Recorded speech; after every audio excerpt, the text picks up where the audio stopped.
Shalom saudara, jumpa lagi dalam Revive Talk. Saudara tahu ada istilah yang namanya posse non picare. Apa itu?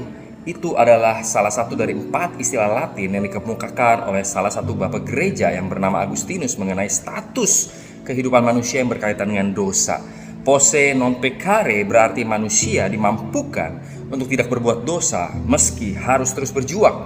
Roma 6 ayat 6 berkata, karena kita tahu bahwa manusia lama kita telah turut disalibkan supaya tubuh dosa kita hilang kuasanya, agar jangan kita menghambakan diri lagi kepada dosa. Manusia yang tadinya jatuh dan menjadi budak dosa kini telah ditebus oleh Kristus. Maka penebusan ini membebaskan sekaligus memampukan manusia untuk tidak berbuat dosa dengan bantuan Roh Kudus yang ada dalam diri kita. Penebusan Kristus merubah status kita dari yang tadinya non posse non pecare, itu pasti berdosa, menjadi posse non pecare, mampu tidak berbuat dosa. Perubahan status ini seharusnya mengubah cara pandang kita mengenai dosa secara radikal. Kebenaran ini sekaligus menguatkan kita untuk melawan setiap godaan dosa. Hari ini kita diingatkan bahwa kita adalah orang-orang yang dimampukan untuk melawan dosa. Gimana caranya?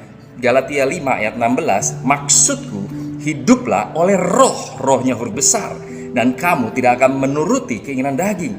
Jadi artinya hiduplah oleh roh, Roh Kudus yang ada dalam kita. Dia beri kekuatan untuk kita bisa melawan dosa. Roh Kudus yang memampukan kita untuk menghidupi status posse non pecare. Jadi adanya perubahan status dan kuasa dari Roh Kudus seharusnya mengubah cara pandang dan gaya hidup kita. Kita akan mampu untuk menghindari konten-konten sensual misalnya di media sosial, mampu untuk tidak menonton pornografi, untuk menjaga kekudusan sebelum dan sesudah pernikahan, bahkan mampu untuk berintegritas dalam bisnis dan pekerjaan. Jadi mulai saat ini, mari terus menyadari status kita sebagai manusia baru yang sudah ditebus Kristus. Kita nggak lagi dikuasai dosa, namun kita diberi kuasa untuk melawan dosa.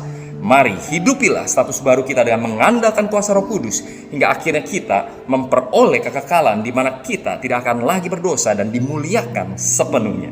Amin. God bless you.